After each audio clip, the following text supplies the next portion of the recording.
कि बताइए charge by mass ratio सबसे ज्यादा किसका होगा? इलेक्ट्रॉन, प्रोटॉन, न्यूट्रॉन के लिए। तो बेटा एक्सपेरिमेंटल आता है, इलेक्ट्रॉन का सबसे ज्यादा आता है, इलेक्ट्रॉन के पीछे कौन आता है? प्रोटॉन, और प्रोटॉन के पीछे आता है न्यूट्रॉन। न्यूट्रॉन का तो जीरो होता है वैसे भी। तो बेटा इन सबको कैलकुलेट करने के बाद देखा तो हमारा एक ये हो रहा था, याद रखना बेटा, भूल मत जाना, डायरेक्ट कभी कभी क्वेश्चन डायरेक्ट पूछ लेता है। अगला पॉइंट आपसे पूछ सकता है ट्रिक, और भी याद करने का बेटा, कुछ बच्चों को याद नहीं रहता है, तो आप ऐसे याद कर लेना, ईंट, हिंदी में थोड़ा सा लिख रहा हूं, ईंट पग नाच, ये ट्रिक है बेटा। तो इसमें साइंटिस्ट का नाम भी याद कर सकते हो, सेकंडों में काम हो जाएगा। देखो कैसे, ई का मतलब इलेक्ट्रॉन, किसने डिस्कवरी की? थॉमसन ने। टा का मतलब थॉमसन, समझे बेटा। अगर हम पा की बात करें, प्रोटॉन। गा का मतलब गोल्ड स्टील,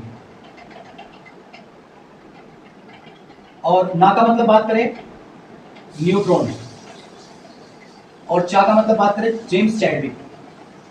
याद हो गया बेटा? आसान हो गया, बस सो सिंपल। अगर आपको ऐसे याद हो गया तो बेटा खेल खत्म हो गया। ये सारी चीजें बेटा हमने इलेक्ट्रॉन, प्रोटॉन, न्यूट्रॉन के लिए वन शॉट बना लिया बेटा। आपको ये टेबल याद रखनी है और ये बातें याद रखनी है। आपका ये एटॉमिक स्ट्रक्चर का जो इलेक्ट्रॉन, प्रोटॉन, न्यूट्रॉन है फुली आपका फिनिश हो चुका है बेटा। अब हम बात करेंगे अगली क्लास में, हम डिस्कस करेंगे बेटा लाइट के ऊपर, और लाइट का कैसा नेचर होता है, किस किस के साथ हम उसको एक्सप्लेन कर सकते हैं, कौन उसको एक्सप्लेन करने के लिए आया, अगली क्लास में डिस्कस करेंगे। फटाफट यहाँ तक नोट कर लीजिएगा। मिलते हैं फिर नेक्स्ट वीडियो में, तब तक के लिए धन्यवाद।